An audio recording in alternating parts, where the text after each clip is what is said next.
Good morning, everyone. I'm Dr. Bharat Sharma, Assistant Professor, Department of Pathology, Faculty of Homeopathic Sciences, Jyoti Vidyapit Women's University. Today's topic is gastrointestinal tract anatomy and its physiology. The gastrointestinal tract consists of a hollow muscular tube starting from the oral cavity where food enters the mouth, continuing through the pharynx, esophagus, stomach, and intestines to the rectum and anus, where food is expelled. There are various accessory organs that assist the tract by secreting enzymes to help break down food into its component nutrients. These are salivary glands, liver, gallbladder, and pancreas. Food is propelled along the length of the GIT by peristaltic movement of the muscular wall, walls. The human gastrointestinal tract consists of the esophagus, stomach, and intestines and is divided into the upper and lower gastrointestinal tract. The GI tract includes all structures between the mouth and the anus, forming a continuous passageway that includes the main organ of digestion, namely the stomach, small intestine, and large intestines. The tract may be also be divided into foregut, midgut, and hindgut, reflecting the embryological origin of each segment. Now, foregut is the anterior part of the alimentary canal from the mouth to the duodenum at the entrance of the bile duct. Midgut is at the opening of the bile duct to the hindgut, about two-thirds of the way through the transverse colon, and hindgut is included the distal third part of the transverse colon and the splenic flexor, the descending colon, sigmoid colon, and rectum. These There is given division of the abdomen. This is foregut, this is midgut, this is foregut, this is midgut, and this is hindgut. These are organs of ab- gastrointestinal tract: esophagus, liver, stomach, pancreas, small intestine, large intestine, and rectum.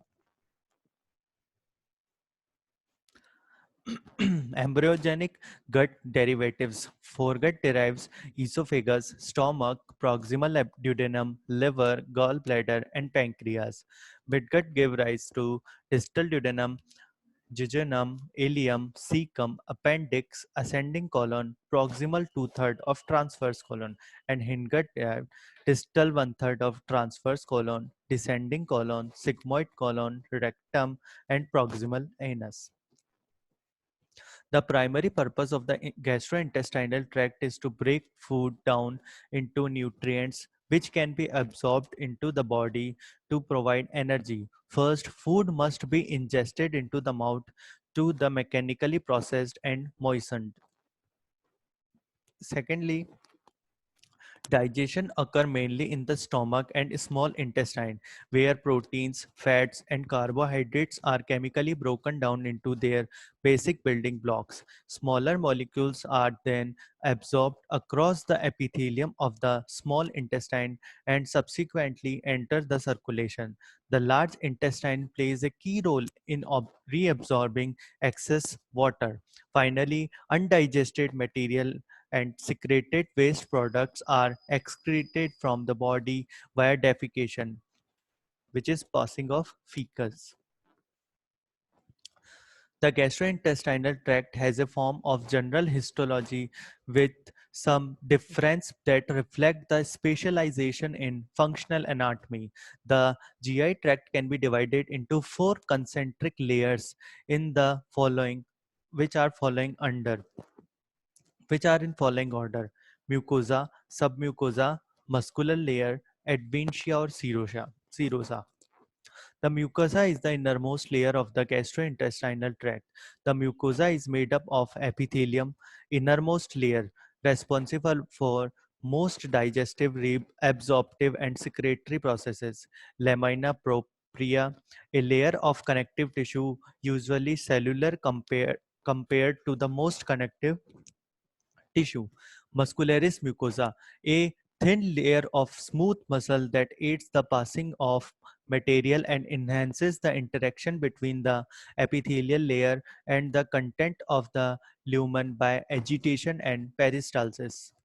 The submucosa consists of a dense irregular layer of connective tissue with large blood vessels, lymphatics, and nerve branching into the mucosa and muscularis externa. The muscular layer consists of an inner circular layer and a longitudinal outer layer. Between the circular and longitudinal muscle layer is the mesenteric plexus. This controls peristalsis. Activity is initiated by the pacemaker cells. The gut has intrinsic peristaltic activity due to its self-contained and enteric nervous system. The rate can be modulated by the rest of the anatomic autonomic nervous system. The outmost layer of the gastrointestinal tract consists of several layers of connective tissue. Intraperitoneal part of the GI tract are covered with serosa. Retroperitoneal part are covered with adventitia.